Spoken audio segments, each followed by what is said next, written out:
Okay, तो अब जो हमें पढ़ना था that was aerial modification of stem, यानी कि वो मॉडिफिकेशन ऑफ स्टेम जो कि हवा में होता है, यानी कि अभी तक जो हमने पढ़ा उससे डिफरेंट। तो हमने पता किया था और हमने ये समझा भी था कि नोड्स पे लगे हुए होते हैं लीव्स, और कभी कभी लीव के एक्सिल से ग्रो करता है एक्सिलरी बड।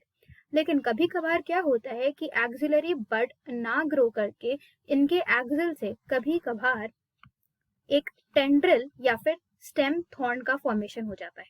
ठीक है, तो ये एक मॉडिफिकेशन हो गया स्टेम का। अब होता क्या है स्टेम टेंड्रिल में, टेंड्रिल जो होते हैं जैसे कि नाम में ही पता चल रहा है कि ये क्लाइंब करने में हेल्प करते हैं। ठीक है, ये कहाँ पाए जाते हैं, तो ये किसमें ये मॉडिफिकेशन देखने को मिलता है, तो ये मॉडिफिकेशन हमें गार्ड फैमिली में देखने को मिलता है, जिसमें आते हैं क्यूक्यूम्बर। ठीक है, ये एक्सिल्स ऑफ द लीव से ग्रो करते हैं। इसका एग्जाम्पल है grape vine, cucumber, pumpkin, watermelon. ये क्यूक्यूम्बर, पम्पकिन, वाटरमेलन ये सब गार्ड फैमिली का एग्जाम्पल है, और इसके अलावा ग्रेप वाइन भी है। सेकेंड एग्जाम्पल में हमें दिया हुआ है स्टेम थॉर्न। इस एक्सिल से अगर एक थॉर्न लाइक स्ट्रक्चर का फॉर्मेशन होता है तो उसे हम कहते हैं स्टेम थॉर्न। ठीक है, अब ये जो थॉर्न होता है ये एक वुडी नेचर का होता है। प्लस अगर हम इस थॉर्न की बात करें तो इस थॉर्न में वो सारी चीजें प्रेजेंट होती हैं जो कि एक ब्रांच में प्रेजेंट होती है। तो ये बहुत इंपॉर्टेंट पॉइंट है, यानी कि एक थॉर्न में हमें ये सारी चीजें देखने को मिल सकती है, जैसे कि फ्लोरल बड जो कि हमें एक ब्रांच में देखने को मिलती है। इसके अलावा लीव्स देखने को मिल सकते हैं कुछ हद तक। ठीक है, तो ये सारी चीजें जो कि एक ब्रांच में हमें देखने को मिलती थी वो हमें एक modification of stem that is thorn में भी देखने को मिलती है, और वो कैसा होता है, वुडी इन नेचर होता है। तो इसका एग्जाम्पल दिया हुआ है बोगनविलिया एंड सिट्रस। ठीक है, अब यहाँ पर जो इम्पोर्टेंट पॉइंट है वो ये है कि अगर हम बात करें स्टेम टेंड्रिल की तो इसके एग्जाम्पल्स हमसे पूछे जाते हैं, तो इसके एग्जाम्पल्स क्या है। ठीक है, तो ये मैंने बताया जैसे कि ये गार्ड फैमिली में हमें देखने को मिलती है। तो गार्ड फैमिली में कौन कौन सी चीजें आती हैं, तो मैं बहुत सारे कम से कम 11 से 12 चीजों की नाम मैं बताऊंगी। ठीक है, ये हर क्लास में रिपीट होंगे मैक्सिमम, जब भी क्यूकरबिट्स की फैमिली सामने आएगी तो उसमें से 3-4 नाम भी अगर हमें याद रह जाए तो बहुत बड़ी बात होगी। तो वो क्या क्या है, तो ध्यान से सुनिएगा।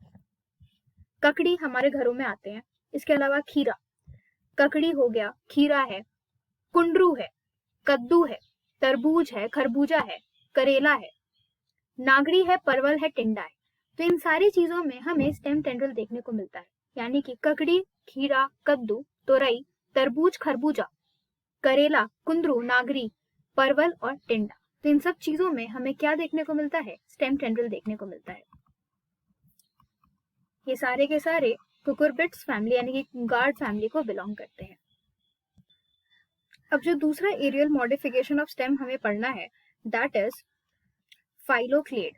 ठीक है, तो फाइलोक्लेड किसमें पाया जाता है, पाया जाता है ये ओपुंशिया में, यूफोर्बिया में। ये दो एग्जाम्पल्स एनसीईआरटी में दिए हुए हैं, सिर्फ हमें यही याद करने हैं।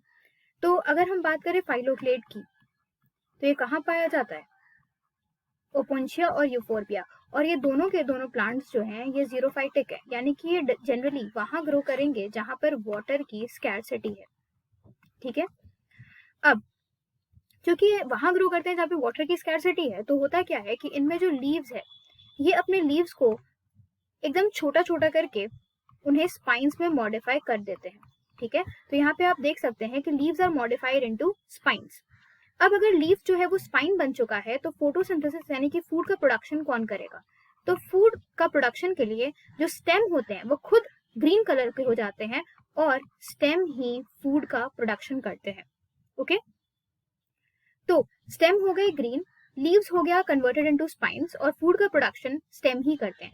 अब दो बातें, ओपुंशिया और यूफोर्बिया में, ओपुंशिया में जो स्टेम होता है वो चपटा हो जाता है, वो फ्लैट हो जाता है।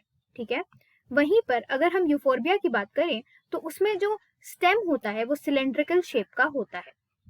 सिर्फ ये डिफरेंस हमें याद रखनी है, दोनों डिफरेंस जो एनसीईआरटी में मेंशन्ड है। अब जो नेक्स्ट एग्जांपल हमें डिस्कस करना है दैट इज ऑफ क्लेडोड।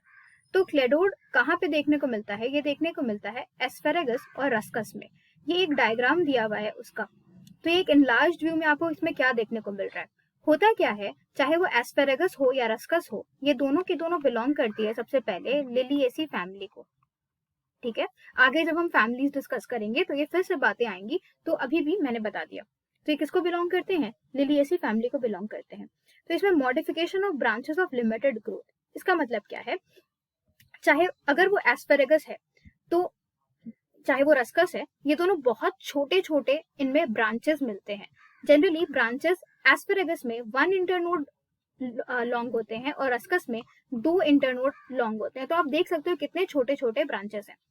तो यही ब्रांचेस जो हैं ये फूड का प्रोडक्शन करते हैं। क्यों? क्योंकि इनमें जो लीव्स होती है ये या तो एब्सेंट होती है या तो स्केली लीव्स के फॉर्म में प्रेजेंट होती है, यानी कि फूड का सिंथेसिस लीव्स नहीं करते। तो अब खाना पीना तो जरूरी है प्लांट के लिए, अगर खाएंगे नहीं तो ग्रो कैसे करेंगे? तो इस वजह से क्या होता है कि जो ये ब्रांचेस हैं, यानी कि 1 इंटरनोड या 2 इंटरनोड लॉन्ग ब्रांचेस, यही मॉडिफाई कर जाते हैं और फूड का प्रोडक्शन करने लगते हैं। तो क्वेश्चन आ सकता है कि क्लेडोड में फूड का फूड फॉर्मेशन कौन कर रहा है? तो वो ब्रांच हो सकता है या फिर इंटरनोड भी हो सकता है, दोनों आंसर सही है। तो फाइलोड और क्लेडोड में डिफरेंस क्या है? फाइलोक्लेड और क्लेडोड में डिफरेंस क्या है? फाइलोक्लेड में मॉडिफिकेशन था स्टेम, कंप्लीट स्टेम है वो फूड का प्रोडक्शन कर रही है या फॉर्मेशन कर रही है। क्लेडोड में एक ब्रांच जो है वही मॉडिफाई कर गई है और वही फूड का प्रोडक्शन कर रही है या फॉर्मेशन कर रही है। अब हम बात करेंगे लीफ का। लीफ को हम फाइलोपोडियम भी बोलते हैं। क्या कहते हैं लीफ को? फाइलोपोडियम भी कहते हैं। अब देखो होता क्या है, जो लीफ है, लीफ का सबसे पहले ओरिजिनेशन कहाँ से होता है? तो वो अराइज करता है from the shoot apical meristem. Shoot apical meristem से ही लीव्स का फॉर्मेशन होता है। अब जो लीफ का ब्रॉड एक्सपैंडेड पार्ट होता है उसे हम कहते हैं लीफ लमाइना, जहां पर सन रेज फॉल करती हैं, और इसी का दूसरा नाम होता है एपिपोडियम भी।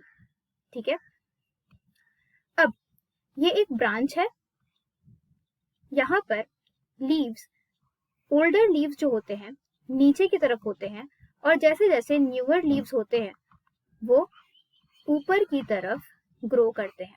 यानी कि अगर आप नीचे की तरफ देखोगे तो ओल्डर लीव्स पाए जाएंगे और ऊपर की तरफ न्यूअर लीव्स पाए जाएंगे। ऐसे अरेंजमेंट को हम क्या कहते हैं? ऐसे अरेंजमेंट को हम कहते हैं एक्रोपीटल ऑर्डर या एक्रोपीटल अरेंजमेंट, जहाँ पे ओल्डर लीव नीचे की तरफ मिलते हैं और न्यूअर लीव्स ऊपर की तरफ मिलते हैं। ठीक है, अब इसके बाद जो लीव्स होते हैं वो अटैच्ड रहते हैं इंटरनोड्स पे। तो मोनोकॉट में जैसे कि बैम्बू हो गया, शुगर केन हो गया, उसमें हमें डिस्टिंक्टिवली नोड्स जो होंगे वो देखने को मिलेंगे। यानी कि जो लीव्स हैं वो अटैच कहाँ होते हैं? नोड्स पे, और दो नोड्स के बीच का डिस्टेंस क्या होता है? इंटरनोड। अब डाइकॉट की अगर हम बात करें तो डाइकॉट पे इतना क्लियर कट हमें नहीं दिखता कि नोड कहाँ प्रेजेंट है, तो हम ये मान लेते हैं कि जहां जहां पर लीव्स लगे हुए हैं वो वहां का नोड है। ठीक है, तो वही पॉइंट यहाँ पर लिखा हुआ है कि लीफ जो होता है डेवलप करता है नोड पर। अब लीफ के एक्सिल में प्रेजेंट होता है एक छोटा सा एक्सिलरी बड। ठीक है, ये एक्सिलरी बड प्रेजेंट है। तो axillary bud is found in the axil of leaf. अब लीफ के पार्ट की बात कर लेते हैं। तो सबसे एक्सपैंडेड पार्ट को मैंने बताया कि इसे कहते हैं एपिपोडियम या lamina. Second part is petiole, जिसे हम कहते हैं मीजोपोडियम भी। अब ये पेटियोल वो पार्ट है जो कि लीफ के फ्लटरिंग में हेल्प करता है, यानी कि जब हवा चलती है तो लीव्स आप देखते होगे कि फ्लटर करते हैं। तो फ्लटरिंग ऑफ लीव्स के लिए हेल्प कौन करता है? पेटियोल। जैसे कि आपने पीपल के पत्तों को देखा होगा, पीपल के जो पत्ते होते हैं उनका पेटियोल बहुत पतला होता है, इसलिए थोड़ा सा भी हवा चलता है तो पीपल के पत्ते तुरंत फ्लटर करने लगते हैं। पेटियोल जो है जब फ्लटर कराता है लीफ के लमाइना को, तो इस वजह से लीफ के सरफेस पे फ्रेश एयर भी आती है। अब third part is known as the leaf base, जिसे हम हाइपोपोडियम भी बोलते हैं। तो इस तरीके से हम कह सकते हैं कि एपिपोडियम हो गया, हाइपोपोडियम हो गया, यहाँ पे मीजोपोडियम लिख देती हूँ, मीजो हो गया और हाइपो हो गया। तो एपी का मतलब होता है अपर, मीजो का मतलब होता है मिडल और हाइपो का मतलब होता है लोअर। ठीक है, और ये एपी और हाइपो, इवन मीजो वर्ड बहुत जगह देखने को मिलता है। मोस्टली एपी और हाइपो वर्ड आपको देखने को ज्यादा जगह मिलेगा। जैसे कि अगर हम बात करें एपिक्वार्टाइल और हाइपोक्वार्टाइल का, ये नाम तो आपने सुना ही होगा। होता क्या है कि वो पार्ट ऑफ द प्लांट जो ऊपर की तरफ ग्रो करता है उसे हम कहते हैं एपिक्वार्टाइल, और जो नीचे की तरफ ग्रो करता है उसे हम कहते हैं हाइपोक्वार्टाइल। और बीच में क्या लगा हुआ होता है? बीच में लगा हुआ होता है कॉटिलेडन। इसके अलावा जो टर्मिनल पार्ट होता है एपिक्वार्टाइल का, ठीक है, terminal part of epicotyl is known as the plumule और terminal part of the hypocotyl is known as the radicle. ठीक है, इसके अलावा बहुत बार हमें एपिस्टोमेटिक लीफ देखने को मिलता है और हाइपोस्टोमेटिक लीफ भी देखने को मिलता है। तो एपी का मतलब अपर, यानी कि वो लीफ जिसके अपर सरफेस पे ज्यादा स्टोमेटा प्रेजेंट है उसे हम कहते हैं एपिस्टोमेटिक लीफ, और जिसके लोअर सरफेस पे ज्यादा स्टोमेटा प्रेजेंट है उसे हम कहते हैं हाइपोस्टोमेटिक लीफ। अब हम किसके बारे में बात करेंगे? पेटियोल के बारे में बात करेंगे। अगर वो लीव जिसमें कि पेटियोल प्रेजेंट होता है उसे हम कहते हैं पेटियोलेट लीव्स, और जिनमें पेटियोल एब्सेंट होता है उसे हम कहते हैं सेसाइल लीव्स। जैसे कि अगर आप ग्रास को देखोगे तो ग्रास में कोई भी पेटियोल प्रेजेंट नहीं होता, कुछ इस तरीके से वो दिखेगा। पेटियोल नहीं प्रेजेंट होने की वजह से हम उसे कहेंगे सेसाइल। वहीं पे अगर हम बात करें मैंगो के लीफ की, ठीक है, मैंगो के लीफ की, पीपल के लीफ की, ठीक है, तो उसमें पेटियोल देखने को मिलता है, इसीलिए हम उसे कहेंगे पेटियोलेट लीव्स। अब यही पेटियोल अगर प्रेजेंट है और अगर वो स्वलन अप हो जाए, यानी कि फूल जाए, इन्फ्लेट हो जाए, तो उसे हम कहेंगे स्वलन पेटियोल। दिखता कहाँ पे है? आइकॉर्निया में। इसमें क्या एयर चैम्बर्स प्रेजेंट होते हैं जिसकी वजह से ये स्वलन हो जाता है, इसीलिए आसानी से फ्लोट कर सकता है। कभी कभी जैसे सिट्रस में हमें ये पेटियोल जो है ये विंग लाइक स्ट्रक्चर बना देता है, इसीलिए ऐसे हम कहते हैं विंग पेटियोल। अब आगे चलते हैं और देखते हैं लीफ बेस का मॉडिफिकेशन। अब लीफ बेस के मॉडिफिकेशन में कभी कभार क्या होता है कि जो लीफ बेस होता है वो स्वलन अप हो जाता है, यानी कि कुछ इस तरीके से हमें देखने को मिलेगा लीफ बेस ही स्वलन अप हो चुका है, पेटियोल नहीं, लीफ बेस। तो इसे हम कहते हैं पल्विनस लीफ बेस। किसमें देखने को मिलता है? Legume plants. लेग्यूम प्लांट्स का मतलब होता है फेबेसी फैमिली। ओके, कुछ कुछ में हमें शीथिंग लीफ बेस देखने को मिलता है। किसमें? जनरली मोनोकॉट्स में ये हमें देखने को मिलता है। होता क्या है कि मान लो कि ये तुम्हारा मोनोकॉट का एक प्लांट है और हमें पता है कि नोड से ग्रो करते हैं लीव्स। तो ये जब लीव्स इस तरीके से ग्रो कर रहे होंगे तो ये पार्शियली ये लीफ बेस पार्शियली स्टेम को कवर कर देते हैं, या तो पार्शियली या फिर कभी कभार कंप्लीटली लीफ बेस को ये कवर कर देते हैं और फिर ग्रो करते हैं। ठीक है, तो इस वजह से ये शीथिंग इफेक्ट दिखाते हैं। ये कहाँ पाया जाता है? मोनोकॉट्स में पाया जाता है, जैसे कि बनाना या फिर ग्रासेस में। ठीक है, तो ये लीफ बेस का मॉडिफिकेशन हुआ। तो अब आगे बढ़ते हैं। अब इसके बाद जो हम बात करेंगे वो है स्टिप्यूल्स की। ठीक है, तो वो सारे प्लांट जिसमें स्टिप्यूल प्रेजेंट होता है उसे हम कहते हैं स्टिप्यूलेट, और जिसमें एब्सेंट होता है उसे हम कहते हैं एक्सटिप्यूलेट। तो स्टिप्यूल्स होता क्या है? ये दो लेटरल अपेंडेजेस होते हैं side of the leaf base के। यानी कि मान लो कि ये एक लीफ है, ये साइड्स ऑफ द लीफ है, और यहाँ पर इस तरीके से दो लेटरल अपेंडेजेस प्रेजेंट होंगे side of the leaf base में, यानी either side of the leaf base पे। तो वैसे प्लांट्स को हम कहते हैं स्टिप्यूलेट, और जिसमें ये नहीं प्रेजेंट होता उसे हम कहते हैं एक्सटिप्यूलेट, यानी स्टिप्यूल्स एब्सेंट।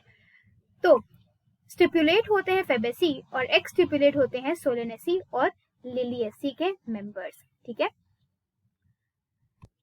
अब ये वाला पार्ट जो है प्लांट का, this is known as petiole, और ये जो यहाँ पर ग्रो कर रहा है it is known as stipule. इसके बाद एक और शब्द आता है दैट इज ब्रैक्ट। मान लो ये तो लीफ है, यहीं पर अगर एक फ्लावर इस तरीके से लगा हुआ है, ठीक है, इस फ्लावर के अगर आइदर साइड पे एक अपेंडेजेस प्रेजेंट है तो उसे हम कहते हैं ब्रैक्ट। यानी कि अगर फ्लावर के आइदर साइड पे एक अपेंडेज प्रेजेंट है उसे कहते हैं ब्रैक्ट, और जिस स्ट्रक्चर से फ्लावर अटैच्ड है मेन स्टेम से उसे हम कहते हैं पेडीसेल। यहाँ पर हम कहते हैं लीफ अगर अटैच है तो पेटियोल, और अगर फ्लावर अटैच है तो पेडीसेल। अब जो हम बात करेंगे that is venation of lamina का, ठीक है। Expanded portion of the leaf को मैंने बताया था कि वो लमाइना होता है। अब arrangement of veins and veinlets in leaf lamina उसे हम कहते हैं वेनेशन। अब होता क्या है कि ये मान लो कि ये एक नोड है, यहाँ से पेटियोल और यहाँ से लीफ अटैच्ड है, ठीक है। तो लीफ का एक मिडरिब होता है, ठीक है, और लेटरल वेन्स उस पे अटैच रहते हैं। अब इन्हीं से अगर बहुत सारे ज्यादा बेटर रहेगा अगर मैं ऐसे दिखाऊं,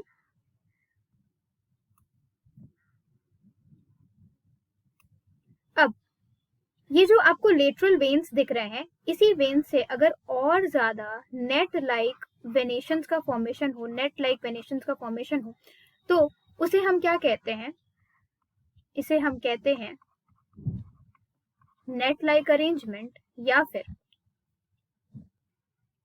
वेनलेट्स, ठीक है। इन्हें हम क्या कहेंगे, वेनलेट्स। और ये बहुत पतली पतली नेट लाइक स्ट्रक्चर होते हैं जो कि कहाँ से डेवलप हो रहे हैं, इन सारे लेटरल वेन से।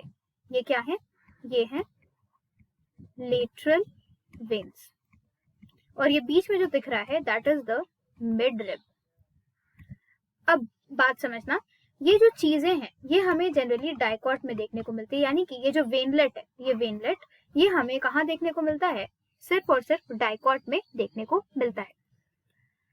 क्योंकि मोनोकॉट में जो होता है उनमें पैरेलल वेनेशन होता है, तो उनमें हमें वेनलेट्स नहीं देखने को मिलता। वहीं पे डाइकॉट में रेटिकुलेट वेनेशन होता है, तो इस वजह से हमें इधर वेनलेट्स देखने को मिलते हैं। अब दूसरी बात जो हमें ध्यान से सुननी है वो ये है, क्योंकि दोनों में रेटिकुलेट वेनेशन देखने को मिल रहा है, यानी कि ये भी और ये भी दोनों किसके एग्जाम्पल हैं, डाइकॉट के एग्जाम्पल है। तो हमें एग्जाम्पल नहीं याद करना है, हमें क्या समझना है कि रेटिकुलेट वेनेशन दो तरीके का हो सकता है, एक है यूनिकोस्टेट और एक है मल्टीकोस्टेट। यूनिकोस्टेट में क्या होता है कि यहाँ से, ठीक है, सिर्फ और सिर्फ एक अगर प्रिंसिपल वेन का फॉर्मेशन हो रहा है तो दैट इज यूनिकोस्टेट, और अगर इस पॉइंट से बहुत सारे प्रिंसिपल वेन्स का फॉर्मेशन हो रहा है तो उसे हम कहते हैं मल्टीकोस्टेट। तो इसके एग्जाम्पल्स आपको दिए हुए हैं, वो आपको नहीं याद करना है। आपको क्या याद करना है, ये नोट वाला पॉइंट कि reticulate venation is found in dicots, लेकिन एक्सेप्शनली ये कैलोफाइलम में भी प्रेजेंट होता है, सॉरी एक्सेप्शनली कैलोफाइलम में पैरेलल वेनेशन प्रेजेंट होता है। आगे बढ़ते हैं।